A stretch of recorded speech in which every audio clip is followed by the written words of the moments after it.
말라기에서 1장 2절 한번 읽어봅니다. 여호와께서 이르시되 내가 너희를 사랑하노라 하나 너희가 이르기를 주께서 어떻게 우리를 사랑하셨나이까 하는도다. 나 여호와가 말하노라 에사는 야곱의 형이 아니냐 그러나 내가 야곱을 사랑하였고. 아멘. 자, 오늘 말씀은 어떻게 나를 사랑하십니까? 라는 제목입니다. 많은 사람들은 어떤 관계에서든 내가 어떻게 사랑받고 있는지를 확인하고 싶어하는 그런 마음들이 있습니다. 우리가 성경에서 많은 사람들이 하나님을 만날 때에 하나님을 경험하게 되고 또 그 경험들이 하나님과의 관계가 어떠한지 어떻게 사랑하는지에 대해서 더욱더 체험하는 그러한 신앙들을 가지고 있음을 보게 되어집니다. 우리가 어떤 관계에든 그 사람이 나에게 어떤 관심을 갖고 있고 어떤 사랑을 하는지에 대해서 알길 원하는 거죠. 말라기에서 1장 2절에서 내가 이렇게 사랑해 라고 표현하셨는데 야곱은 장자가 아니죠. 그 기업을 분배받는 데 있어서 형보다 반절이 적은 그런 유산을 받게 되죠.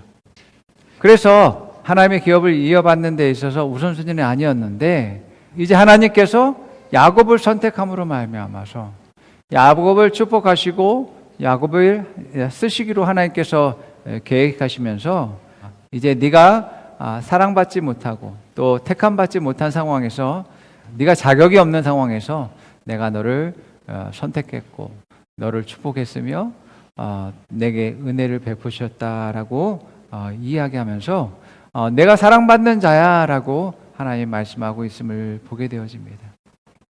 특별히 우리가 세상을 살아가면서 이제 여러 가지 어려움과 문제를 겪게 되어질 때에 관계들도 어려워질 때에 정말 내가 사랑받지 못해, 존중받지 못해, 인정받지 못하고 있어 라고 생각할 때 많이 자존감이 떨어지고 우울하고 또 슬픈 마음을 갖게 되는 것들을 보게 되어집니다.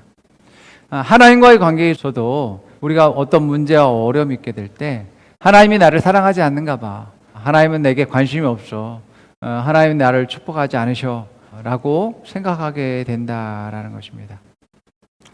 하나님의 사랑은 우리가 더더군다나 어려움과 문제 상황에서 절망의 상황에서 더더욱더 더 하나님의 사랑을 크고 또 풍성하게 누릴 수 있다라는 것들을 보게 되어집니다. 우리가 구원받은 것 역시 죄인 되었을 때 하나님의 그러한 은혜로 하나님이 우리에게 그러한 사랑을 보여주셨듯이 정말 우리가 문제와 어려움이 있을 때에 더더욱더 더 하나님의 사랑을 더 느끼는 것을 보게 되어집니다. 그러므로 여러분 문제와 상관없이 어려움에 상관없이 그것들을 승리하게 하시고 성장을 인도하시는 하나님의 사랑을 경험할 수 있는 여러분 되기를 축원합니다. 자, 하나님이 나를 사랑하셨다라는 것. 내가 어떤 문제 상황에서도 어떤 잘못된 상황에서도 죽을 수밖에 없는 상황에서도 그것을 당연하게 여기지 않았다라는 겁니다. 여러분, 사랑하지 않으면 그 사람이 실수하고 문제를 일으키고 또 잘못을 했을 땐 그 사람이 그런 대가를 받는 거 당연하지. 그 문제와 어려움을 겪는 거 당연하지. 네가 알아서 해라고 하게 되죠. 그러나 사랑하면 그 사람의 아픔과 어려움과 슬픔과 괴로움이 전혀 남 같지 않게 되어지는 거죠. 가슴 아파하고 슬퍼하면서 그가 더욱더 회복되기를 더욱더 잘 되기를 성장하고 발전하기를 원하는 것이 바로 사랑하는 사람의 그러한 마음이다라는 것입니다. 하나님이 우리가 죄로 인해서 죽을 수밖에 없고 자기 스스로는 그것을 극복할 수도 없고 승리할 수 없는 그러한 상황 가운데 있게 될 때 하나님은 죄인이지만 죽을 수밖에 없지만 내가 그들을 사랑하기로 결단했고 또 그들을 축복하기로 결단했어 라고 하시면서 그 모든 것을 책임지는 그런 모습들을 보게 되어집니다. 사랑하면 어떤 문제든 그것을 극복할 수 있는 힘이 생기고 어떤 문제를 발견하고 어려움을 발견해도 그것을 그냥 내버려 두지 않는다라는 것을 우리는 알 수 있습니다. 그래서 사랑하면 내 유익이 아니라 사랑하는 대상의 그런 유익을 위해서 선택하게 되고 그 유익을 위해서라면 기꺼이 나의 것을 줄 수 있고 나를 희생하는 그러한 일들을 하면서 오히려 기쁨이 내 안에 가득하게 된다라는 것들을 보게 되어집니다. 계산적이지 않게 되고 논리적이지 않게 되고 상식적이지 않게 되면 손해보는 것을 선택할 수 있는 그러한 일들을 하는 것이 바로 사랑하는 사람의 모습이다라는 것을 보게 됩니다. 그래서 좋은 것을 상대방에 주고 나쁜 것은 나에게로 하는 그러한 이타적인 그러한 자세가 바로 사랑하는 사람의 모습임을 보게 됩니다.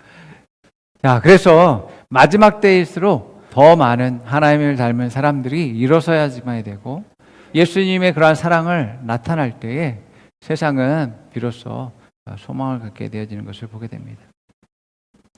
자, 여러분, 우리가 예수님이 우리의 죄를 위해서 죽으셨다라는 복된 소식을 들었을 때에 우리는 이것을 가르침을 받고 교육을 받았기 때문에 그냥 당연한 것으로 생각되어집니다.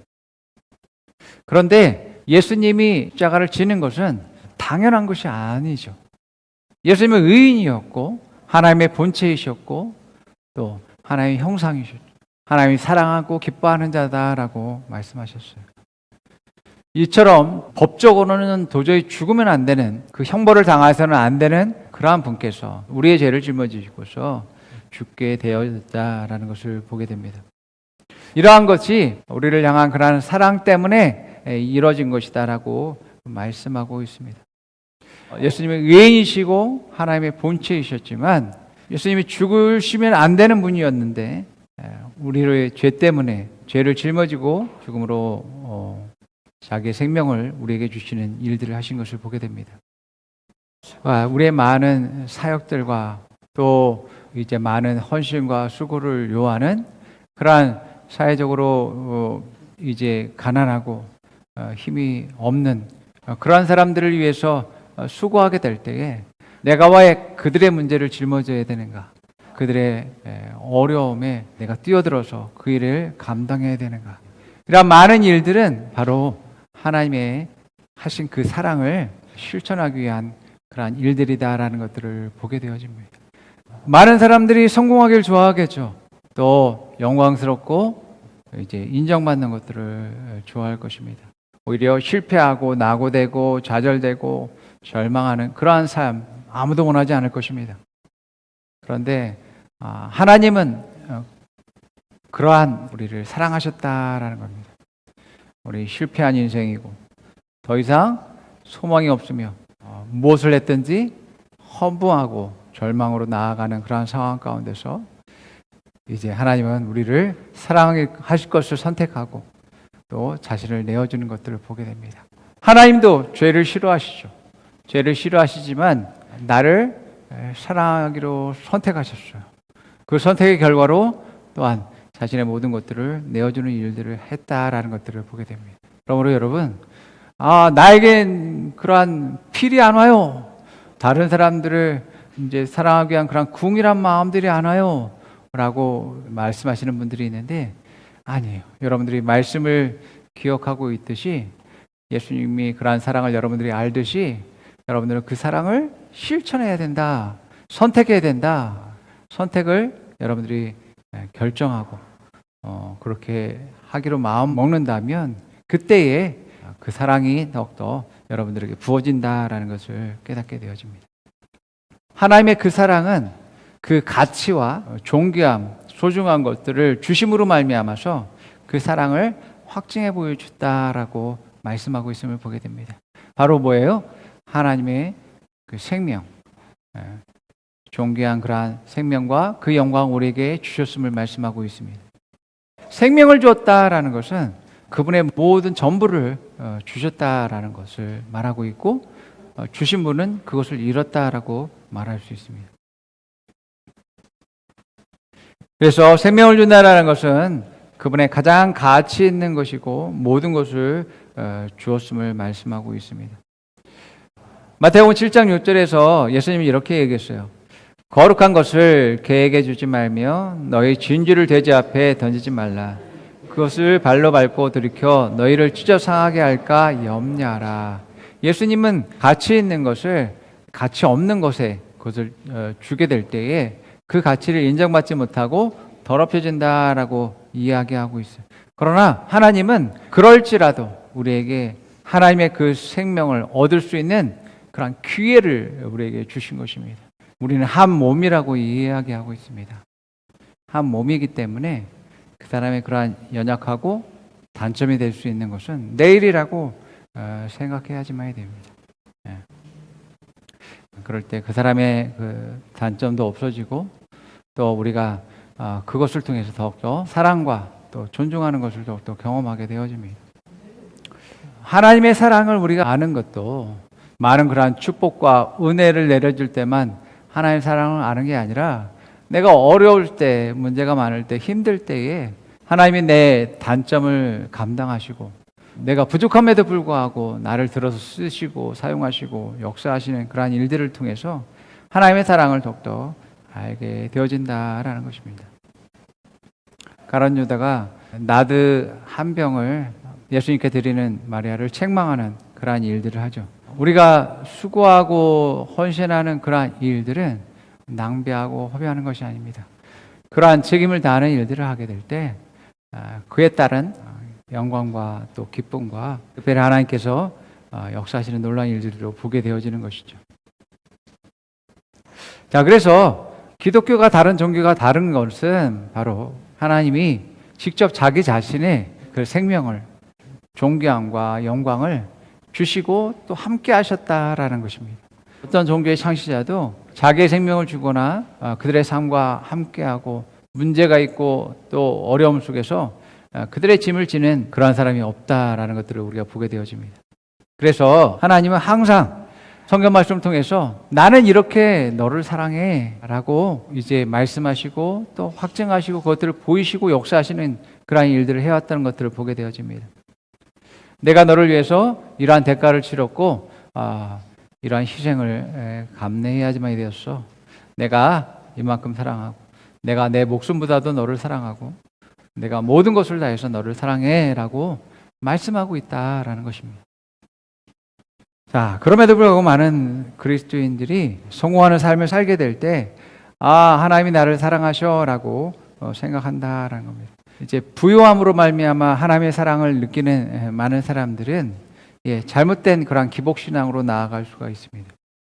왜냐하면 내가 좀 잘 나가고 성공하는 모습을 가지면 하나님 나를 사랑하시는 것이고 내가 조금 어려움이 있고 문제가 있으면 하나님 나를 사랑하지 않으셔라고 생각하는 그러한 어린 그러한 신앙의 수준 가운데 있게 되어지는 것이죠. 또 뿐만 아니라 이러한 자세는 그러한 이기적인 그러한 신앙의 삶을 통해서 다른 사람을 섬기지 못하고 또 헌신하고 희생하는 그러한 하나님이 보여주신 그 사랑을 나타낼 수가 없는 것입니다. 저 사람은 잘 되지 않는 것을 보니 하나님 축복하지 않으시네? 저 사람이 문제가 있는 것을 보니까 하나님이 저 사람을 기뻐하지 않으시네? 저 사람과 내가 함께하면 안 되겠어? 라고 선택한다면 그러한 자세와 선택이 과연 하나님이 우리에게 보여주신 그러한 사랑의 모습이었느냐라고 우리는 살펴봐야지만 되어집니다. 이처럼 어떤 결과 중심주의로 성과 중심주의로 하나님의 사랑을 판단한다라는 것은 문제가 있는 것입니다. 내가 구원받았을 때는 문제가 많고 실수도 많고 죄인 되었을 때에 하나님 나를 사랑하기로 선택했고 하나님이 그러한 생명을 주셨다라는 것을 우리는 기억해야지만 되어집니다. 또한 뿐만 아니라 예수님의 그러한 많은 그러한 사역들은 물론 놀랄만한 그러한 치유와 회복과 또 생명 살리는 일들을 했습니다. 그러나 어떤 성공의 측면에서 봤을 땐 예수님 십자가에 달렸을 때 로마 군대에 붙잡혔을 때 많은 사람들이 뿔뿔이 흩어졌고 또 배반하고 저주하는 그러한 일들을 했었던 것들을 보게 되어집니다. 자, 그렇기 때문에 우리가 하나님의 사랑을 단지 나의 부유함과 이제 축복에만 국한시켜서 맞추면 안 된다는 것입니다. 그렇게 따지면 많은 선교사들이 순교하는 그러한 상황 가운데서 그들은 저주받았다라고 할 수밖에 볼 수 없는 것이죠. 마치 하나님으로부터 버림받고 허무하게 죽은 것 같은 그러한 사람들 통해서 하나님은 하나님의 사랑을 또 전하고 나타내는 일들을 했다라는 것들을 보게 되어집니다. 자, 그래서 우리가 뭐 그럴듯하게 보여지는 그러한 일들을 통해서 자기 만족을 할 게 아니라 나를 향한 그러한 사랑은 항상 나를 사랑하고 계시다라는 것들을 깨달으면 좋을 것 같습니다. 자, 마태복음 7장 22절 23절은 이런 말이에요.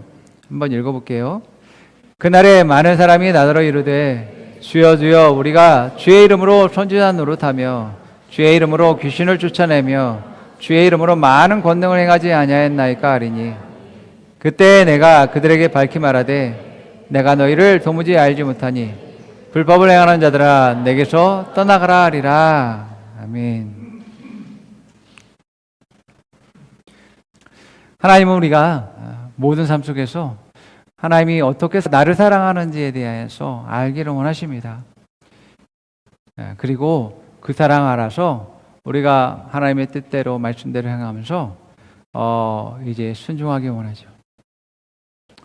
하나님은 우리로 하여금 말씀대로 뜻대로 순종하기를 원하시지 너는 꼭 성공해야 돼, 너는 꼭 이만큼의 그러한 결과를 얻어야 돼 라고 말씀하시지 않는다라는 것을 우리는 기억해야지만 됩니다. 많은 부담과 그러한 판단이 내가 가진 기준들이에요. 우리가 해야 될 책임은 말씀에 순종하는 겁니다. 하나님의 뜻대로 하는 것입니다. 그 결과는 상황에 따라 다를 수 있고 또 하나님의 뜻과 계획에 따라 다를 수 있습니다. 우리가 삶에서도 무엇을 하든지 사랑의 기초로 해서 하나님의 뜻대로 순종하는 그러한 자세를 가지고서 이제 나아간다면 실수가 없게 되어집니다. 여러분, 세상에는 아주 잘 나가고 성공적인 사람이라 할지라도 한순간에 무너지고 자살을 선택하거나 무너지는 그러한 일들을 보게 됩니다. 자, 그래서 하나님의 사랑은 어떤 결과와 성과로 인해서 우리에게 주시는 것이 아닙니다. 여러분, 실패한 사람이 또 죄인이 무슨 칭찬받을 것과 또 사랑받을 자격이 있겠습니까? 그러한 자격이 없는 가운데서 하나님 우리를 사랑하셨다라고 말하고 있습니다. 여러분, 하나님은 죄인이었을 때도 여러분들을 사랑하셨어요. 여러분의 그러한 지금에 있는 그대로의 모습을 하나님이 사랑하고 계신다라는 것을 기억하면 좋을 것 같습니다. 지금 그대로의 모습을 여러분들이 하나님 사랑하고 계시고 여러분들이 그 사랑을 깨닫고서 여러분들이 소망을 갖고 믿음을 가지고서 하나님께 나아간다면 하나님 기쁨이 되어지고 더 성장의 길로 나아가게 되는 것이죠. 원래 나는 그런 사랑을 받을 수 없는 자격 없는 사람이었지만 하나님이 나를 사랑하심으로 말미암아서 존귀한 그 사랑과 그 생명을 내가 갖게 되었다라는 것을 깨닫게 될 때 더 하나님의 그 사랑이 얼마나 크고 존귀한지 깨닫게 되어진다는 것입니다. 사랑한다라고 할 때 우리는 하나님이 보여주신 것처럼 모든 것을 다하게 자기의 전부를 다해서 사랑하는 것임을 말씀하고 있습니다. 나의 유익보다도 상대방의 그러한 성공과 성장과 발전과 유익을 위해서 선택하는 그러한 사랑을 가지고 있음을 보게 되어집니다. 마태복음 22장 37절 보겠습니다. 예수께서 이르시되 내 정성을 다하고 목숨을 다하고 뜻을 다해서 주 너의 하나님을 사랑하라 하셨으니 사랑한다라는 것은 내 마음과 뜻과 생명을 다해서 사랑하는 것입니다. 이것이 얼만큼 사랑하는지에 대한 확증이다라고 말씀하고 있는 것이죠. 하나님은 하나님 생명만큼 또 하나님 모든 것을 전부를 주시는 만큼 우리를 사랑한다라고 말씀하고 있어요. 그것은 말로만이 아니라 실제로 그렇게 보여주시다라고 말씀하고 있죠. 우리가 사랑하게 될 때 우리 사랑하는 것을 표현할 수 있어야지만 됩니다. 우리가 하나님을 사랑하는 모습들을 세상에 나타내는 것에 대해서 굉장히 부끄러워하는 모습들을 보이고 있는 것들을 보게 되어집니다. 그리고 오히려 하나님의 사랑을 나타내는 것을 세상 사람들이 존중하는 것이다라고 생각하고 있다라는 것들을 보게 되어지는데요. 우리가 하나님의 사랑이 얼마나 크고 놀라운지 또 아름다운지 영광스러운지에 대해서 더욱더 깨닫게 되면 될수록 내가 하나님의 사랑을 부끄러워하는 것은 말도 안 된다라는 것을 깨닫게 되어줍니다. 오히려 하나님이 나를 부끄러워하고 민망해하고 힘들어하는 것이 더 당연하겠죠. 오히려 내가 하나님의 사랑받는 사람이다라는 것은 오히려 자랑스러워야 되고 또 그것을 그 사랑을 잘 표현할 수 있어야 되는 것이 바로 사랑받는 사람의 그러한 모습이다라고 할 수 있습니다. 지난 시간들을 되돌아봤을 때 하나님이 나를 어떻게 사랑하시는지에 대해서 우리는 더욱더 체험적인 신앙들에 대해서 더욱더 가지고 있어야 되어지고 또 어려움과 문제가 있을 때 그때 하나님께서 이렇게 나를 사랑하셨어라는 그러한 그 사랑을 떠올리면서 소망을 가지고 또 믿음을 가지고 승리할 수 있는 그러한 일들을 하게 되어집니다. 그러나 문제가 없고 어려움이 없고 그런 상황 가운데 하나님의 사랑을 경험하지 못한 사람들은 그런 간증이 없어요. 그런 간증이 없어요. 우리는 놀라운 그러한 하나님의 사랑을 알고 싶고 경험하고 싶고 또 역사하는 것을 이제 갖고 싶습니다. 그러면서도 문제와 어려움은 겪고 싶지 않아요. 우리가 구원받았을 때 하나님의 사랑이 어떠한지 깨닫듯이 여러분들이 문제와 어려움이 있을 때 더 큰 하나님의 사랑이 어떠한지 깨닫게 되어진다라는 것을 여러분들이 발견하고 더욱더 주님을 갈망하고 사랑할 수 있는 그러한 여러분 되기를 축복합니다. 그럴 때 분명히 하나님은 여러분들을 사랑하시기 때문에 내가 이렇게 너를 사랑해 라고 분명히 보여주실 것입니다. 여러분의 삶을 통해서 또 다른 사람들 통해서 호의와 형통을 통해서 축복을 통해서 내가 너를 이렇게 사랑해 라고 보여주실 것입니다. 또 뿐만 아니라 여러분들이 주님의 임재 가운데 잠겨 있을 때 그 임재와 또 기름 부음으로 하나님 감사 안으시고 꼭 껴안아주시고 이제 여러분들에게 평안과 자유를 주시고 또 새 힘을 불어넣어 주심을 통해서 여러분들 또 그 사랑을 또 알게 되어집니다. 이처럼 하나님은 사랑이다라고 말한 것처럼 사랑의 본질이다라고 말씀하시고 있는 것처럼 하나님 뭔가 일을 우리 가운데 역사하시고 일한다면 분명히 거기에는 하나님의 사랑이 보여질 수밖에 없는 여러분들이 매 순간순간마다 하나님이 함께 하시고 일하실 때에 하나님의 사랑이 어떠한지 발견하고 감사하고 영광 드리는 여러분 되기를 축원합니다. 자, 함께 고백해 볼게요. 하나님이 나를 기뻐하십니다. 나는 하나님이 기뻐하는 자입니다. 나는 하나님이 사랑하는 자입니다. 하나님이 찾으시는 자입니다. 임재하는 자입니다. 내가 가진 것과 상관없이 사랑하십니다. 나의 지위와 상관없이 사랑하십니다. 나의 건강과 상관없이 사랑하십니다. 있는 그대로를 사랑하십니다. 하나님은 사랑입니다. 하나님 사랑합니다. 세상 무엇보다도 사랑합니다. 하나님이 주신 사람들을 사랑합니다. 모든 것을 다해서 사랑합니다. 자, 옆 사람에 말해봅니다. 하나님은 당신을 사랑하십니다. 당신이 어떤 상황에 있다 할지라도 사랑하십니다. 그 사랑에서 그 무엇도 끊을 수 없습니다. 그 사랑 때문에 주님이 응답하십니다. 그 사랑 때문에 주님이 함께 하십니다. 하나님은 당신에게 눈먼 분이십니다. 사랑의 눈먼 분이십니다. 하나님 당신을 사랑하십니다. 아멘.